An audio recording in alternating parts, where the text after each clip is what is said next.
Hello, everyone, and welcome back to season 2 of Transform 360, where science meets compassion and we explore wellness from a whole person perspective. I'm your host, Sabah Arshad, founder, pharmacist, and a mental health advocate. Today's episode is especially meaningful. We are exploring youth mental health, passionate clinical care, and the role of community in supporting emotional well being. I'm truly honored to be joined by a guest whose work beautifully bridges clinical excellence with nurturing spaces for healing and growth. Today, we are joined by Dr. Afshan Khan, the founder, owner, and medical director of Austin Family Psychiatry in Austin. Dr. Khan served as president of Austin Psychiatry Society and is an affiliate faculty member at University of Texas Dell Medical School, where she supports physician training and mentorship. She is double board certified in general psychiatry and child and adolescent psychiatry. Her advanced clinical training includes fellowship in psychiatry at University of Texas, Southwestern Medical Center, and integrative psychiatry in Austin. Previously, she served as a director of child and adolescent unit at Austin Oaks Hospital and leading multidisciplinary teams caring for youth with complex emotional and behavioral changes. On top of that, she is deeply passionate about the community mental health education, mentorship, and compassionate evidence-based psychiatric care, working to make mental health services more personalized and accessible. I'm so grateful to have you here, Dr. Khan. Thank you, Sabah. Truly appreciate this opportunity. This is nice to hear all of those building blocks that have come to where I am suddenly in one go. That's true. Yes, yeah, absolutely. It was hard for me to just combine everything into a one bio. So I hope I did justice to it. You did, and I kind of wanted to add the other perspective of why I kind of talk about community psychiatry in so many ways and how to support is I've trained in 3 continents. Some of my trainings happened in India. Then in UK, I did a whole psychiatry residency, and which is socialized medicine. And when I moved here, kind of been in 3 states, California, Maine, and Texas. So I've seen Wow. mental health in 3 different states and how it's funded and how it's done differently. Bring in a lot of that perspective encourages me to do more of community psychiatry. I agree and that's amazing because then you bring different perspectives. So let's start from the beginning, Dr. Khan. As the founder of Austin Family Psychiatry, what inspired you to start your own practice, and what were the gaps you identified when you were working in different states in the traditional mental health system, and what was your vision for it? So, I've been in psychiatry about 15 to 18 years now, I think. And I've seen a broad spectrum of things. And when I started, it was the passion to do mental health care, working towards taking away the stigma in so many ways. And I kind of started there, trained at some really good programs. Coming out, I kind of started off being at Austin Oaks as an inpatient child adolescent director. There was a lot of band-aid work that was done. And, for me, from being an adult psychiatrist, child psychiatrist already talks about how can we be preventive? How can we start off early talking about these things and helping our kids so we can have better adulthood? And so that's one of the reasons why I kind of moved into child psychiatry. And then when I was doing inpatient care, there was a lot of revolving door patients. And inpatient care sometimes is critical, important, is crisis work, and it's a big part of big important work of psychiatry. But at the same time, we're not talking about how do we do root cause treatments and how to help mental health. And that's kind of motivated me to move in and start my own practice, which is a very holistic and integrative approach to psychiatry and more on the preventive mental health aspect. Yeah, that's true. Thanks for sharing that, Dr. Khan. Let's move into the youth mental health, like the current state. I know you specialize in child and adolescent psychiatry, which is incredibly important today. I was reading a paper last night in JAMA Pediatrics. It shows 16.5% of US youth that are aged 6 to 17 experienced a mental health disorder in 2016. That's about 7.7 million people, and that represents 1 in 7 youth. So my question to you would be, from your experience, what are the biggest mental health challenges among our youth that they're facing, and how much do you think our social media and digital culture has influenced that? I often start off with parenting. Okay. The art of parenting is actually not taught. It's learned from how our parents parented us or how we kind of think about parenting should be. And so we all parent differently. And that kind of goes with the fact that I often sit here and say, all we have to be is a good enough parent. And often the way we are raising our kids now compared to how I was raised by my parents is totally different because people are like, what I grew up and I didn't. I said, we were localized. We only had people to compare or see or be encouraged from a small community or we lived in. Mm-hmm. These kids have so much more exposure, so much of peer pressure. Our kids are living in a digital era where everything is globalized. Mm-hmm. Education is not just happening at schools or at homes. Education is happening so much more online. It's a whole different era that we're living in.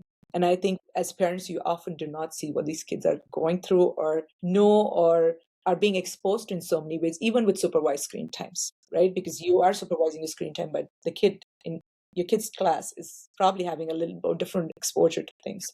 Yeah. So, but these kids are living in a whole different world of screen time and digital era. And add to that, we'll have AI into the picture, right? Yeah. And I think we haven't done a good job of really doing preventive work. I have raised kids now who are senior and a freshman at college. Yeah. And then we are taught when we haven't, I wasn't ready for screen times as a parent. I didn't think of what impact it would do. But I would like to kind of talk more about and do the work we can do about AI and how that's going to change and what kind of tools our kids need to be ready for what would it look like to be in this new world with mental health and AI and digital screens. And I really appreciate your honesty here. Another thing I would like to talk about is, I know you also specialize in anxiety and ADHD. What are the early warning signs that parents should watch that are often overlooked? And most of the thing, what I feel is everything is kind of blamed on social media or probably the screen times. What would you say here? You know, in my practice, when I Mhm. started to now, what I'm seeing is there used to be a clear cut definition of any of these struggles the kids went through. I could say this is ADHD, this is anxiety, all of it. But the more things are changing, and I have an elementary school kid, and I see a different perspective compared to my older children in how she's dealing with elementary school. I think there's a lot of ways we're missing out on that, or there's a bit of merger of anxiety, ADHD, and all kinds of struggles in so many ways. We're going to just talk about ADHD first. I'll tell you, with ADHD, it's really a lot of it is uh, preventive care. If we go back, pregnancy, infection, stress during pregnancies, there's so much of evidence about what that kind of leads to. And then there's a genetic component to it. And so when kids sort of struggle, and I see elementary school to be the place where you're kind of doing self-esteem building, self-worth building. That's where psychologically your development's happening. And how do you kind of work through that? If a kid has ADHD, gets into trouble all the time, can't sit in a chair, is being told off constantly from teachers, not being able to finish tasks and do chores or finish homework assignments, it's constantly kind of having. So sometimes all of those signs get missed. If a kid has obvious symptoms, you get it and you're like, hey, this is ADHD, let's treat it. But sometimes kids have similar smaller struggles and they don't. And sometimes it gets into more dysregulation where they're so impulsive. They're in other kids' spaces and then they hurt other people and then get into trouble and all of that. So ADHD often kind of gets missed. And I see high schoolers who present with anxiety and they tell me, and I have to go back and ask, has anybody told you you've had ADHD? And they're like, yeah, maybe in third grade, but they're smart, intelligent, and they've compensated so much that their brain's overtaxed and overwhelmed, and then it starts presenting with anxiety. So it can overlap both ways. But in terms of anxiety, often kids are kind of, I call anxiety cough in psychiatry. Okay. If you cough, you take your child to your medical doctor, say, hey, I've been coughing, and here it is. Anxiety can be similarly contagious in some ways between parents and kids. And I tend to do that, right? I kind of get in the car and I'm telling my kids, let's get to school. And my kids have to remind me we're going to grocery store. Stuff like, and we as adults know how to cope with anxiety. We build tools as we grow. We know when we get anxious. And anxiety is a good thing. It keeps us on toes, makes us do things. So I kind of call it good anxiety or bad anxiety. When Okay. it gets dysfunctional to the extent that it doesn't stop you from doing things, Doing things. then we know. Early on in kids, it presents with a lot of fear, not being separated from parents, afraid of things, rechecking things, and not being sure about themselves. And then it goes into adulthood and sort of presents with sometimes middle schoolers can't try new things. They're afraid of social places, don't like hallways which are louder and have sensory load because your anxiety is overwhelming and not letting you perform. Then it kind of leads to performance anxiety, panic attacks sometimes in older teenagers. Yeah, that's true. That's true. And Approximately, we have, Dr. Khan, we have about 1/3 of adults with ADHD, right? And they are on some kind of stimulant medication, right? And about at least 71.5% have always reported difficulty in filling prescriptions because most of them are always unavailable. So people who are on, I would like your perspective on not only adults but on small kids, because in my practice I've seen kids as young as 3, they were started on stimulant medication. So what's happening? I understand from the adult's perspective, but I would like your thoughts on both. Like, what's happening? What are we doing wrong? Or what's happening? Because I do see a lot of stimulant medications that have been prescribed over the years. The numbers have been increasing. We are spending billions on not on just on antipsychotics, but all kinds of medications. What would be your take? As an integrative psychiatrist and an allopathic doctor, sort of really talking medicines have a role, but are we overusing it? Certainly, right? We're not talking about whole holistic approach to treatments, not thing. So for me, when people walk in my office, I sort of say treatments like a pie: 30% med, 30% therapy, 30% environment, 10% having my patient do the work. Be it a child, be it adult. Medicine is there if we kind of the dysfunctionalities to the extent that we can't cope with it and we can move up. And so medication plays a small part of the whole treatment plan, right? And they fast forward the process, get you where you want. Wise, I don't know if we have enough evidence adult ADHD on a long term, but if I have to talk to you from a kid's child psychiatry perspective, is evidence of 1/3 of ADHD being treated enough that they get through school and learn some tools and coping strategies that they can get off meds. 1/3 of the kids end up having ADHD all their life and needing medications. And then 1/3 turn out to be misdiagnosed, not understood, and turn out to have mood disorder, anxiety, and other things. So there's a spectrum of what it could be. So is an ADHD and struggle that people have had, and also is data about sometimes people didn't talk about it, did not know they had it as a child and as an adult. But we're also living in a generation of social media, digital screen that dumps so much dopamine in your brain. We are not putting away our phones. There's bombardment of messages from all your platforms. And so we are being challenged in terms of focus and attention in general as adults too, right? Our brains were not used to being exposed to this much of data, information, platform, ways to reply to people. You came back from work and you were done, but now we are working into the hours of so I can see the struggle. And COVID actually, even there is evidence about how much adult ADHD stimulant prescription has gone up with telehealth, places what would offer, without even talking about what could we do for lifestyle changes. How are we not talking about those things? So I think environment plays a huge role. If in a short way to say it is, environment plays a huge role in why we're seeing so much more medication prescription for ADHD. There's no doubt that there is ADHD in folks. There's no doubt that can continue into your adulthood, or you haven't been diagnosed.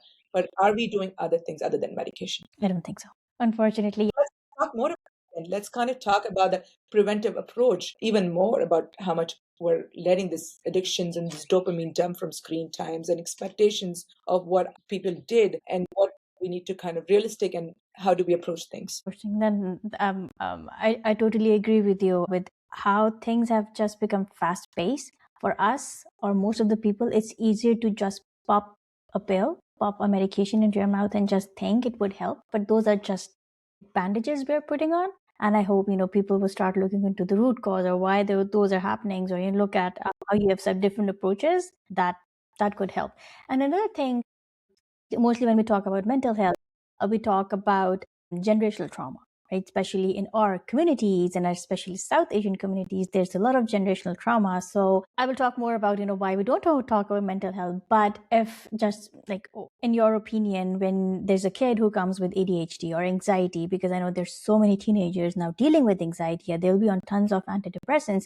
Do you think when the kid is coming in, the family also needs to be evaluated and treated in that same way? Is this something that's happening not just in the environment, but environment also includes your home environment?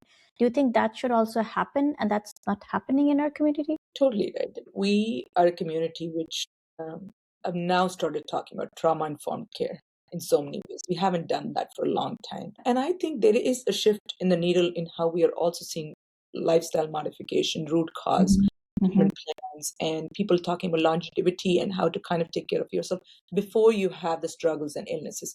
And I think that sort of has to extend into psychiatry in so many ways of talking about it. If a kid's kind of having a struggle, I'm going to give an example. I trained at UT Southwestern, and our family therapy department had connections with the school in a way that if a kid was struggling a little bit, just identifying it early on and saying, how can we get this kid help before it kind of gets worse, builds poor behavioral patterns, they would involve us and get this family into family therapy.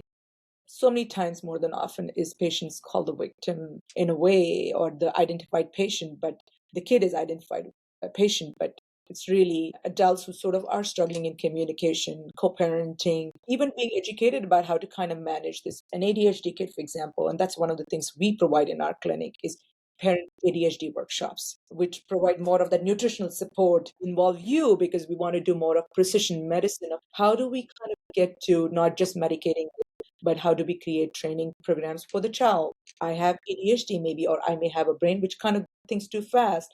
How do I teach tools? A simple tool that we kind of teach in parenting workshop for our parents is don't give your child 3 tasks all at a time. Put your shoes away, put that bag, come get this, and come sit down and eat your meal. That's too many tasks at a time. If we can even do simplified tasks so the kid kind of builds confidence in its own skills and then sort of starts building positive patterns. We talk about to-do list all the time.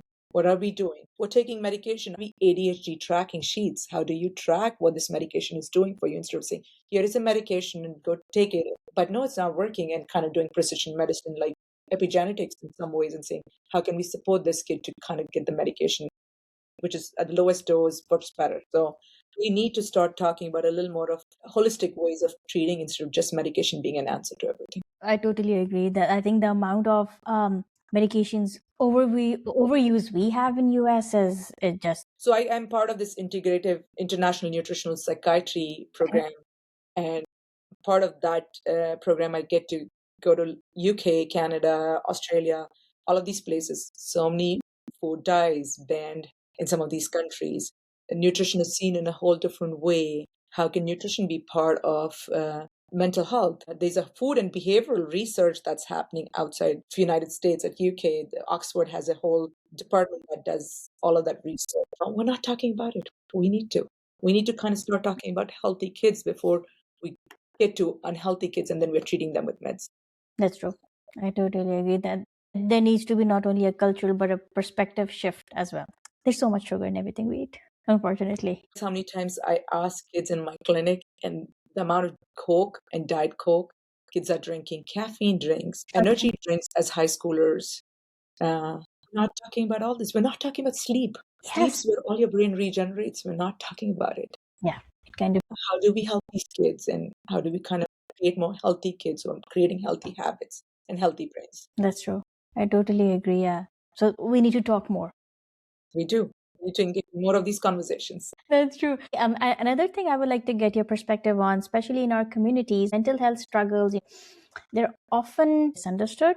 Especially in our communities, I've seen that, people would just encourage, go pray more, read the religious books that we have, or they would assume symptoms that are related to personal shortcomings or the past actions. How do you approach those cultural perspectives while you're helping those families understand the importance of professional mental health care? South Asian communities is a whole different struggle, right? And I do not want to undermine faith as a good coping strategy. Faith, I call it, is an anxiolytic in some ways. It helps create this protection in some ways of saying, okay, there is something beyond that I cannot chase. So spirituality and faith is a good thing, but when it kind of gets to the dysfunctional part of not wanting to get it treated and hoping that that's only the solution, it can get challenging. And the whole idea is education. If you can educate, normalize things. I often say depression, anxiety is just like diabetes and blood pressure problems. If you're going to talk about that, let's talk about this. And the other part is, right, when a patient's struggling, it's just the patient struggling. But when a patient with a mental health struggles is struggling, it affects the whole family in so many ways. The impact is even bigger. And how do we kind of protect that impact? Because more often patients in South Asian community come to me when it's not the patient who complains about it, but it's the family members who are kind of struggling and say, hey, I think this person needs help. So how do we kind of get to, I think, education, awareness, minimizing the stigma attached to all of this is their way. And we're doing a good job, I think. I think it's come a long way from when I when I started in practice, we are getting more educated. We are really we're talking about going to gyms. We're talking about eating healthy, but we're not talking about what are we doing for coping strategies? How do we create boundaries to not have negative energy and negative conversations? How do we uplift each other? I think we're moving in a good direction in that way from a South Asian community perspective. Seen a shift. Okay, that's good to know. Shabsaba, I love this you put into this podcast and kind of say this is you giving back and wanting to kind of educate people in communities. So kudos to you for this. Thank you for that. I think there are a lot of things that we do not talk about in our community, Dr. Khan. There are still stigmatized. We talk about suicide. We talk about self-harm. That is still happening in our community. Like the biggest thing when I was working for a chain pharmacy, we were immunizing kids young as 12 years old. And I cannot tell you so many times I have seen those self-harm marks. So I've been seeing these things even before COVID, but now they have increased and they're still happening in our community, but we don't talk about it. Are we so ashamed about it? If we don't talk to our kids or the younger generation, how would they feel comfortable, just coming out and talking about it? So, in my practice, I often normalize self-harm.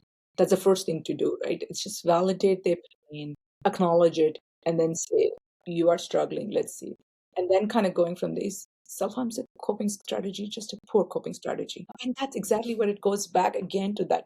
How do we create preventive ways? How do we teach our kids coping skills as an internal toolbox that happens through social emotional learning, that I am able to verbalize my emotions, communicate it, rather than not know what this is and end up using poor coping strategies, self-harm, cutting, or externally hurting people, or substance abuse. These are all sort of later aspects of what we could have really built an internal toolbox for, which I call it, that you can have tools that you can pull up. Like, I'm frustrated. What can I do? And when people walk in my clinic, I ask my patients, what are your 10 tools that you can use if you were angry, sad, mad, or frustrated? And I would expect every child to have that internal toolbox. I'm going to get upset at my mom. I'm going to get upset at my friend. I'm going to get upset at my boss. What am I going to do? What I'm going to use when I'm kind of getting upset? So really normalizing, validating, and instead of making it a big deal, saying, okay, this is a coping strategy, but it's a poor coping strategy. I want you to replace this with better coping strategies. That's true. I totally agree. What we see on social media, we see a lot of perfectionism. I don't think it's true. No one can be like 100% consistent. And I think that also creates a lot of anxiety. And then we start comparing ourselves to that person. And then I think we just go into a very negative rabbit hole. Totally. And it starts with adults, right? We as adults, having all of our toolboxes that we built over time, still kind of struggle with that, right? It's easy to kind of get seen and being constantly feeling judged, or having to worry about appearances so much. And if that's kind of the impact our adult brains are having, you can only imagine what kids and their growing brains have. They're building these neuronal paths. And what kind of neural paths are we trying to build for these kids? Well, they exposed that way. And I think policing that screen time is not working like it used to. But I think we want our kids to be self-managers, self-advocates. And how do we teach that? We need to create a culture. That's kind of where it starts with. A culture on a bigger, larger scale in our schools, in our environments, in our communities. So we can kind of make that more normal than what our kids are going through right now. Peer pressure, feeling like what's seen on the screen is the right way or the only way. Without judging themselves. That's true.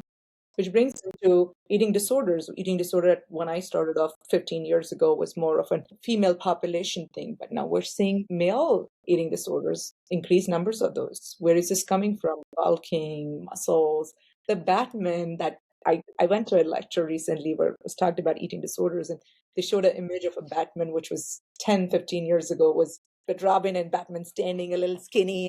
And now you see the Batman, and even last year, I think the Batman's kind of gone up, bulked up, muscles. And so it's this is the images we are creating on social media for our kids to see. And if Batman used to be this and is here, now the expectation of being from this Batman to that Batman's also gone up. So I guess we need to talk about it. I see. And we as a community are not talking enough about it. No, we're not doing more policy work. We're not doing more larger scale of talking about how to kind of create a culture, strategically shift, envision better ways of helping these. That's true. I totally agree.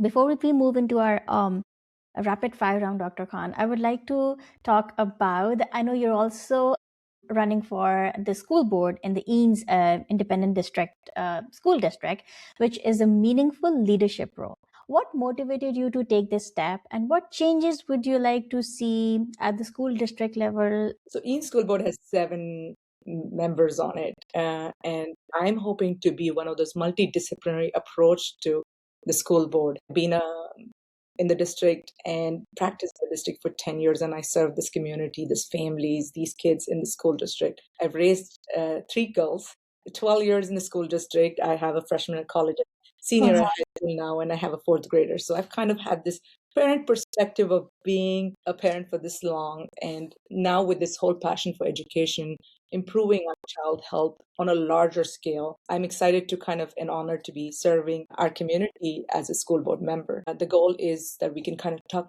more about frameworks of social emotional learning, really talk about a holistic approach towards child education. We got to get innovative, flexible with our education in so many ways, because in 10 years, we don't know where we'll be. In 10 years with AI and what kind of workforce we are creating. How are we not talking about it now? There's expectations of a lot of more emotional intelligence. Hard skills are going to be taken over by AI.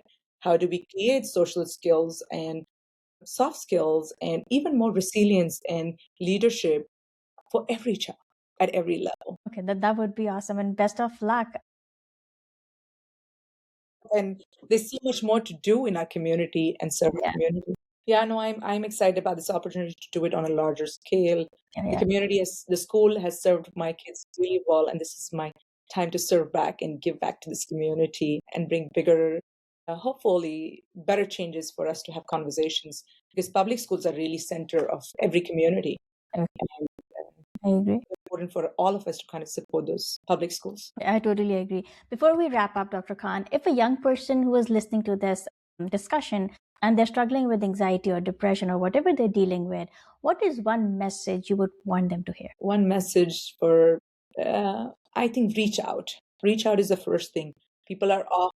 Young people often do not know, or parents are always at a place, I don't know if he needs to be seen. Leave it to the experts and professionals. Go get help. Yeah. And you can walk in my office and I would tell you, no, you're doing great. You don't need it. Or I could say, I think we could start with some therapy. Or when things are too bad, then I could say, hey, let's kind of get some medication help, lifestyle changes, look at nutrition, look at so many other ways of supporting. But I always say seek help. Seek help and let the professionals decide what level of help you need. Being online and letting Dr. Google tell you, or Mr. Chat GPT tell you now about how you should be treated or what it should be like. That's true. That's going to be a problem. There is more of open AI talking about Chat GPT being egocentric and answering questions from perspective.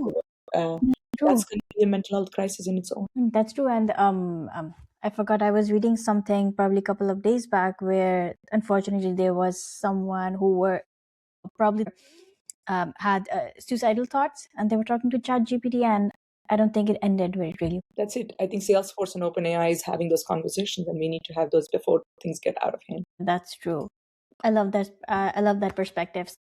Now let's do a quick rapid fire round. It's just fun. First thought answers: coffee or tea? Tea has L-theanine in it. Okay. And how many cups do you get through a clinic day? I do 2 coffees a day at least, and about 3 cups of tea, I think. Okay. One self-care habit you never skip? Meditating in the morning. That's kind of my new routine, following circadian rhythms, because sleep is where all that brain regeneration happens. I agree. I totally agree. If you were not a psychiatrist, Dr. Khan, what career might you have chosen? I didn't think I would get so much into social work as much as I feel like I've been doing. But if I wasn't a psychiatrist, I would be a journalist. Journalist, okay. Kind of educate people a lot more. That's perfect. Perfect. Favorite way to decompress after a long week? Walks with my husband. I do enjoy that. Get out, and movement is the answer to everything, I feel. When not feeling well, just get out in the open air and take a walk. Take a walk. That's perfect. One myth about psychiatry you wish would disappear? Treating it away from your body in so many ways. Your brain is a big plastic organ. Let's talk about how to feed it. Social media. Do you think it's a helpful tool or a mental? Too late to even talk about it in a way, but how do we sort of work on making it helpful or productive and supportive rather than taking over our lives? digital addiction's a new thing. That makes sense. And what is there one simple daily habit that can improve our mental health? I think sleep and finding your dopamine release from natural things. Okay, that makes sense. And the last question would be, what is one fun thing about you that people don't know, or they're probably amazed when they know about you? I think my kids, they find me very weird. Oh, I'm always outgoing and funny, and I often sort of keep that side to my family all the time. okay, then that's good to know. And this has been such a meaningful, insightful conversation, Dr. Khan. Thank you for sharing all your knowledge, your compassion, your insights, and your dedication to support not only the youth, but their families and especially our community. Before we close, where can our listeners learn more about your work or connect with you or support you in their respective districts? So I am at austinfamilypsychiatry.com. Mm-hmm. We take a couple of insurances, and we are a collaborative team, and we offer a lot of resources. So reach out to us on Austin Family Psychiatry, and we have an email there. So that would be a way to kind of reach out for clinical care. And even if you have any questions, I'm happy to answer those. Okay, perfect. Thank you so much. And I'll try to put those tags, I think. When I'm editing, I'll put those tags in. And Thank you for yeah, all that you do already. Like in terms of sort of creating this awareness, your role in NAMI, you wanting to support precision medicine and sort of talk about something that's, it's harder to kind of segue into fields that are not being talked about. right. Yeah. And thank you so much for always being supportive. I truly appreciate your support. And thank you to all our listeners. Thank you for tuning in for today's episode. Remember, your mental health journey is unique and it's okay to seek care that truly works for you. If you enjoyed today's episode, don't forget to subscribe, share, or leave us a review. Until next time, take care and stay balanced. And thank you so much, Dr. Khan. It was a pleasure having this discussion with you.